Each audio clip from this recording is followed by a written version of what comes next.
Hello ખેડૂત મિત્રો, આજે આપણે ફરીથી મળી ગયા છીએ નવા ટોપિકની સાથે. અને આજનો ટોપિક છે જબરજસ્ત છે, રિઝલ્ટ માટે છે.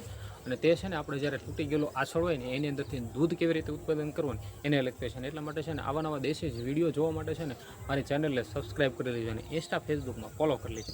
એટલે હવે જલ્દીને જલ્દી આપણે કરી દેવી વિડીયોની શરૂઆત. એટલા માટે વિડીયોની અંદર અંત તક બન્યા રહેજો. તમને પૂરી માહિતી મળશે તો 100% રિઝલ્ટ મળશે એવી આપણે માહિતી લઈને આવતા. એટલા માટે ચેનલને સબસ્ક્રાઈબ કરી દેજો, બરાબર?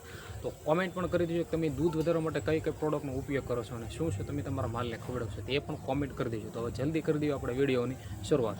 તો જ્યારે તમારું માલ ગાય હોય કે ભેંસ હોય, જ્યારે એનું આસળ તૂટી ગયેલું હોય ગાય અથવા ભેંસની અંદર, તો જ્યારે એની અંદરથી આપણે દૂધમાં કેવી રીતે ઉત્પાદન કરવું હોય તો એની માટે સરસ મજાનો આપણે સવારે અથવા સાંજના ટાઈમમાં તો 200 ગ્રામ લઈ લેવાની છે મેથી. અને મેથી લઈ લેવાની છે જે તાજી જે ભેંસ વિયાણેલી હોય એને તમે સાંજે પલાળી દો અને સવારની અંદર તમે ખાંડની અંદર નાખો તો 100% તેને દૂધની અંદર રિઝલ્ટ મળે.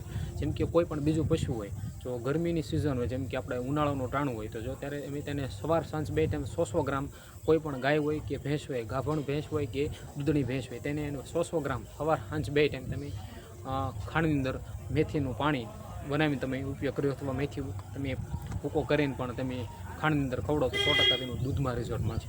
બીજી વસ્તુ છે કે એની સાથે સાથે જો તમે સોયાબીનનો પાવડર છે, તમે જો સવારના ટાઈમની અંદર સોયાબીનનો પાવડરનો તમે જો ઉપયોગ કરશો સોયાબીન, અને બીજું પીળી શતાવરી આવે છે, તેને પીળી અશ્વગંધા આવે છે, તો પીળી શતાવરી આવે, એને તમે ખાંડની અંદર સવાર સાંજ 2 ટાઈમ 30 ml 30 ગ્રામ જેટલી જો તમે ખાંડની અંદર ઉપયોગ કરો તો 100% દૂધમાં રિઝલ્ટ મળશે.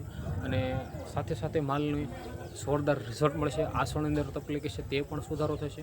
અને એની સાથે લઈ લેવાની છે અશ્વગંધા છે, તે પણ 30 ગ્રામ જેટલી લઈ લેવાની છે અને 100% દૂધની અંદર રિઝલ્ટ મળશે. અને આવા નવા છે ને વિડીયો આપણે જોવા માટે મારી ચેનલને સબસ્ક્રાઈબ કરતા જાઓ.